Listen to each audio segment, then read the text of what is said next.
Hey there, amazing people. I'm thrilled to have you here today. Hello, dear viewers. Get ready to expand your horizons as we delve into Louis-Joseph de Montcalm. Lieutenant General Louis-Joseph de Montcalm-Gozon, Marquis de Montcalm de Saint-Veran, 28 February 1712 – 14 September 1759, was a French Royal Army officer best known for his unsuccessful defense of New France during the French and Indian War. Montcalm was born in Vestric-et-Candiac near Nîmes to an aristocratic family, and joined the French army at a young age. He served in the War of the Polish Succession and the War of the Austrian Succession, where his service resulted in a promotion to brigadier general. In 1756, King Louis XV sent him to New France to lead its defense against the British in the 7 Years' War. Montcalm met with notable successes in 1756, 1757 and 1758, but British mobilisation of large numbers of troops against New France led to military setbacks in 1758 and 1759 when, in January, he was promoted to lieutenant general, culminating in Montcalm's death at the Battle of the Plains of Abraham. Montcalm's service in New France was marked by conflict between himself and the Governor-General of the colony, Pierre de Rigid, Marquis de Vaudreuil-Cavagnel. These men were the leaders of the war effort in New France during the 7 Years' War. Montcalm has been much memorialized, especially in France, Quebec and parts of New York and Lower Michigan. Military historians have praised and criticized his decisions in defending Quebec. Get ready for an exciting exploration as we unravel the mysteries of early life. Louis-Joseph was the son of Marie Thérèse de Pierre and Louis Daniel de Montcalm, of the House of Montcalm, a family of the noblesse de robe of Nîmes, at the family residence, the Château de Candiac, near Nîmes in southern France. He joined the French Royal Army in 1721, as an ensign in the Regiment de Hainault. On the death of his father in 1735, he became the Marquis de Saint-Veran, inheriting the honours, rights, and debts of that position. His finances improved soon after by his marriage to Angelique Louise Talon du Boulay. Despite their marriage being initially arranged for money and influence, they were a devoted couple. They made their home at Candiac and had a large number of children, of whom 5 survived to Adolphe de Tagraff. Total number of children is usually said to be either 10 or 12. Some sources indicate that 6 children survived. A group note. His father purchased a captaincy for him in 1729, and he served in the War of the Polish Succession, seeing action at the 1733 Siege of Kehl and the 1734 Siege of Philipsburg. When the War of the Austrian Succession broke out in 1740, his regiment was stationed in France, so Montcalm, seeking action, took a position as an aide-de-camp to Philippe Charles de Lothair. Montcalm and François Gaston de Lovers, who later served under him in New France, were both in the Siege of Prague. He was promoted to colonel of the Regiment d'Auxerrois in 1743. He took part in Marshal de Maillebois' Italian campaigns, where he was awarded the Order of St. Louis in 1744 and taken prisoner in the 1746 Battle of Piacenza after receiving 5 sabre wounds while rallying his men. He was released on parole after several months' imprisonment, and promoted to brigadier for his actions during the 1746 campaign. After prisoner exchanges made possible his return to active service, he joined the Italian campaign again in 1747. He was wounded again by a musket ball in the Battle of Arcietta, and assisted in raising the siege of Ventimiglia in October. When Marshal Belleisle retired that winter, his army was left under the command of its brigadiers, including Montcalm. The war came to an end in 1748 with the signing of the Treaty of Aix-la-Chapelle. In 1749 he was awarded a rare opportunity to raise a new regiment in peacetime. The Regiment de Montcalm was a cavalry regiment that Montcalm occasionally inspected. Now let's dig deeper into defense of New France and unveil the hidden treasures it holds within. When the 7 Years' War spread to New France, King Louis XV sent Brigadier General Montcalm to the colonies as Commander-in-Chief, with Colonel Chevalier de Levis now as his second-in-command and Capitaine Louis-Antoine de Bougainville as his new aide-de-camp. Let's now venture into the realm of Battle of Fort Oswego and explore the fascinating intricacies it holds. Upon Montcalm's arrival in Montreal, he was immediately apprised of the situation along the border with British North America. Concerned by the number of British troops amassing near the border, Montcalm left to visit Fort Carillon to inspect the defences, while the Governor-General, Pierre de Rigued, Marquis de Vaudreuil-Cavagnel, began to prepare troops at Fort Frontenac for a potential assault on Oswego, a British fort across Lake Ontario. Montcalm's assemblage of troops at Fort Carillon distracted the attention of the British, and upon receiving positive reports from scouts, Vaudreuil and Montcalm decided to make an approach and try to take the fort. When Montcalm returned to Fort Frontenac, he found a force of 3,500 men assembled, being regular French troops, Canadian militia, and Native Americans. On August 9, the forces crossed the lake and rapidly besieged the British fort. By the morning of August 13, the French had set up 9 cannons and began to fire towards the fort while reinforcements surrounded the opposite side. The British commander was killed during the offensive, and the fort was quickly surrendered soon thereafter. 1,700 prisoners were taken, including 80 officers, as well as money, military correspondence, food provisions, guns, and boats, and the fort burnt and razed to the ground. Upwards of 100 prisoners were massacred in the wake of the surrender by Montcalm's Indian allies. Montcalm's first victory in North America came relatively quickly and easily, and signified to the British that the French now had a capable general heading their army. Despite the victory, Montcalm held reservations concerning the offensive strategy employed by Vaudreuil, and questioned the military value of the Canadian militias. This marked the beginning of the increasingly antagonistic relationship between Vaudreuil and Montcalm, which would prove to be crucial later on. In the next portion, we'll be immersing ourselves in the realm of Battle of Fort William Henry and examining its broader implications. The following year, Montcalm achieved his greatest military success to date with the taking of Fort William Henry. Vaudreuil drew up plans for Montcalm that ordered him to march south and take the British bases south of Lake Champlain, Fort William Henry and Fort Edward a few miles further south. From Fort Carillon, Montcalm and a force of 6,200 regulars and militia, along with 1,800 natives, set upon Fort William Henry on 3 August 1757. The fort was besieged for 3 days before surrender. Under the terms of the surrender, the garrison was to be escorted by French troops back to Fort Edward, where they would be barred from serving against the French for 18 months. And all British prisoners were to be returned to the French, who also kept all the stores and ammunition. As the garrison left Fort William Henry, however, they were attacked by Montcalm's native allies, and around 200 of the 2,000 prisoners were killed, breaching the terms of surrender. Montcalm decided not to advance on to Fort Edward despite the demoralization of the British forces and the proximity of the fort, claiming the road was too bad for his heavy guns and that the garrison would be reinforced before they arrived. This decision infuriated Vaudreuil, furthering the deterioration of their relationship. In this chapter, we'll be shedding light on Battle of Carillon and its role in shaping our understanding.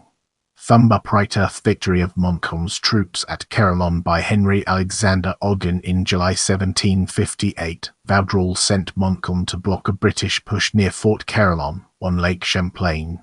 The British force gathering under Major General James Abercrombie was much larger than expected, with 6,000 British regulars and 9,000 provincial militiamen. On July 5, the British began to set upon the fort, but the killing of the British second-in-command held them up long enough for Canadian reinforcements to arrive and bring Montcalm's total force to over 3,600. Despite the relative insecurity of this particular fort and the overwhelming number of enemy troops, The French were able to hold the garrison due to a series of costly errors by the British General Abercrombie, by not waiting to bring up his heavy guns to blast the weak wooden defences and failing to capitalize on a major flaw in the French lines, which would have allowed the British troops to easily outflank the garrison. Abercrombie enabled the French to sustain steady musket fire and hold off the attack. The battle was a major success for the French and a major setback for the British, and greatly added to the reputation of Montcalm, who boasted of his victory and often exaggerated his claims in writings back to France while disparaging the efforts of the Canadian and native fighters. Montcalm also accused Vaudreuil of purposely sending his troops, and Montcalm specifically, into a slaughter based on the size of the respective forces, a claim quickly refuted by Vaudreuil, who subsequently requested that Montcalm be recalled to France and that the Chevalier de Lobez be appointed to succeed him. Brace yourself for an in-depth analysis as we navigate through Quebec and its far-reaching implications. In the second half of 1758, the British began to take the upper hand in North America, due in part to the massive resources they organized against the French and in part to the lack of reinforcements and supplies from France to support its colony, which was already on the brink of starvation following a catastrophic harvest. Louis-XV therefore ordered the colony to reduce its defensive perimeter to the valley of the St. Lawrence River, evacuating all forts in Ohio along with those around Lake Ontario and Lake Champlain. The French Minister of War nonetheless expressed his full support to Montcalm, confident that despite the odds, he would find a way to frustrate the enemy's plans, as he had done at Fort Carillon. This news, along with the threat of impending attack by the British, crushed Montcalm's spirit, who had lost all hope of holding the city in case of a siege. Wolfe's forces reached Quebec in late June 1759, and taking position on the opposite shore, started bombarding the city on July 12, reducing the city to rubble over the course of 2 months. Montcalm, on many occasions, managed to repel attempted landings by the British forces, most notably at the Battle of Beauport on 31 July 1759. After spending the month of August ravaging the countryside, the British would once again attempt a landing on September 13, this time at Lausanne-aux-Follens, catching the French off guard. Before Montcalm could react, Wolfe's forces had already reached the plains outside the city, and were ready for battle. In a decision largely considered to be Montcalm's greatest mistake, the general decided to attack the British with what forces he had rather than wait for the forces garrisoned along the shore to come and bolster his numbers. The Marquis believed that if he allowed the British to fortify their position, he would not be able to defeat them, and the attack therefore could not wait. In the ensuing Battle of the Plains of Abraham, the French forces were defeated. As we progress through this video, let's now turn our gaze towards death and burial. While riding back towards the city, General Montcalm was hit in the back by a musket shot. Assisted by 3 soldiers, he regained the city, where he was taken before a surgeon, who announced Montcalm would not live through the night. During the afternoon, the general drew on his last reserves of strength and signed his last official act as commander of the French army in Canada. In a letter addressed to General Wolfe, who unbeknownst to him had also fallen in battle, Montcalm attempted to surrender the city, despite the fact he did not hold the authority to do so. He died at around 5 a.m. on 14 September 1759. At 8 a.m., he was buried in a shell hole under the choir of the Ursuline Church. On October 11, 2001, the remains of Montcalm were removed from the Ursuline convent and placed into a newly built mausoleum in the cemetery of the Hôpital Général de Quebec. In this part of the video, we'll be delving deeper into conflict between Montcalm and Vaudreuil and analyzing its key components. Montcalm's service in New France was marked by conflict with the Governor-General of the colony, Pierre de Rigord, Marquis de Vaudreuil-Cavagnel. The sources of the conflict were twofold. In the next phase, we'll be immersing ourselves in the realm of personal conflict and exploring its real-world applications. Firstly, Montcalm and Vaudreuil represented distinct martial services. Montcalm was a soldier in the army Troupes de Terres, while Vaudreuil was a marine in the Navy Compagnies Franchise de la Marine. That meant that the former reported to the Ministry of War, but the latter reported to the Naval Ministry. According to the historian Christian Crouch, separate ministries meant separate career networks, separate routes to power, and separate patrons. Jealously protective of their spheres of influence, the leaders of the war were soon at odds. That led Montcalm to keep writing to the Minister of War, Comte Jorgensen, to complain about Vaudreuil's relative inexperience as a military strategist, among other things, in the hope of replacing him as chief strategist. Similarly, Vaudreuil would consistently write to the Minister of the Navy to complain about Montcalm's insubordination in the hope of having him replaced, Montcalm having been made subordinate to the former by the Royal Council in the hope of avoiding any disagreements over strategy, despite otherwise holding equivalent ranks. Thus, the first source of conflict between Montcalm and Vaudreuil was very much personal. Get ready for an enlightening exploration as we dig into societal conflict personified and understand its role in the broader context. However, the historian Duyfgalt, on the conflict between Montcalm and Vaudreuil, has said, the conflict has been the subject of much debate. But the division that split the High Command was more than a personal quarrel. It involved societies and what it is that causes societies to arm themselves to endure. Thus, the second source of conflict between Montcalm and Vaudreuil was that they represented distinct societies and martial cultures.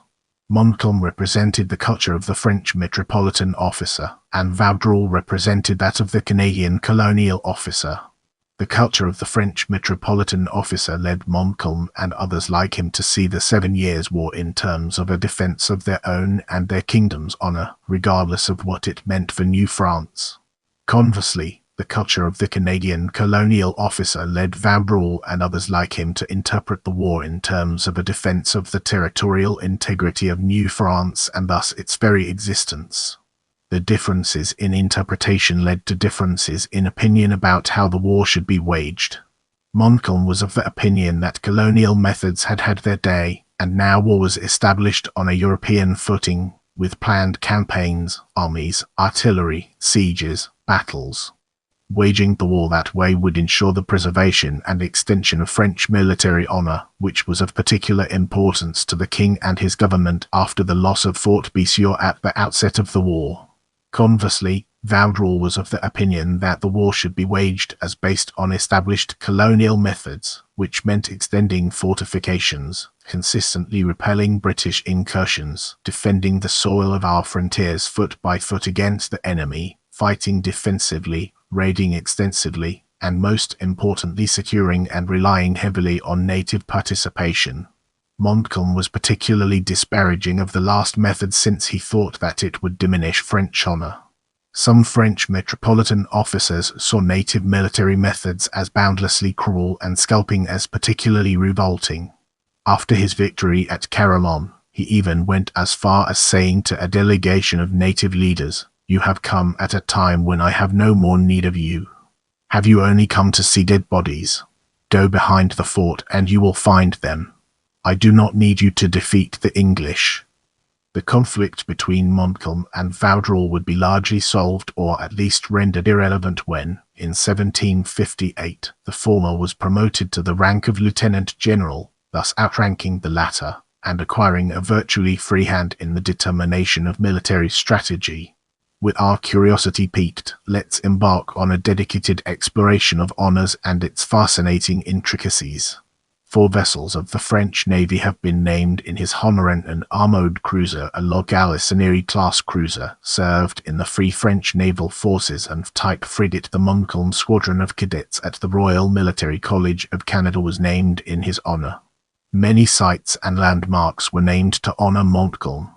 They included Blaise Montcalm, Quebec City, Quebec Rue Montcalm, Montreal, Quebec Montcalm Avenue, Plattsburgh, New York Montcalm, New Hampshire Montcalm Secondary School, London, Ontario Rue Montcalm, Paris, 18th arrondissement of Paris, Cannes, Clermont-Ferrand, La Rochelle, France Rue Montcalm, Montcalm Street, Hull, Quebec Montcalm Crescent, Calgary, Alberta Montcalm Street, Detroit, Michigan Montcalm Avenue, Street Catharines, Ontario Montcalm Street, Vancouver, British Columbia Montcalm Street, Ottawa, Ontario Montcalm Street, Ticonderoga, New York, named in 1933 Montcalm Avenue, Buffalo, New York Montcalm Park, on the site of the former Fort George, Oswego, New York Montcalm Avenue, originally Avenue du Montcalm, in the historically French city of Plattsburgh, New York, 18 miles south of the Canada-US border. Montcalm High School, Montcalm, West Virginia, although the area is not historically connected to France or the French and Indian War. Montcalm Avenue, Brighton, Massachusetts. Lake Montcalm, Montcalm County, Michigan. Montcalm County in western Michigan. General Wolfe bears no place names in Michigan, while Montcalm names a county and a lake. Montcalm Close, Orwa, Auckland, New Zealand. Montcalm Avenue, Baie-Comeau, Quebec. Montcalm Road, Warfield, British Columbia. Montcalm Street, Lake George Village, New York. Montcalm Road, Charlton, London, England. Rue Montcalm, Montpellier, France. If you enjoyed this video, don't forget to give it a thumbs up and subscribe to my channel.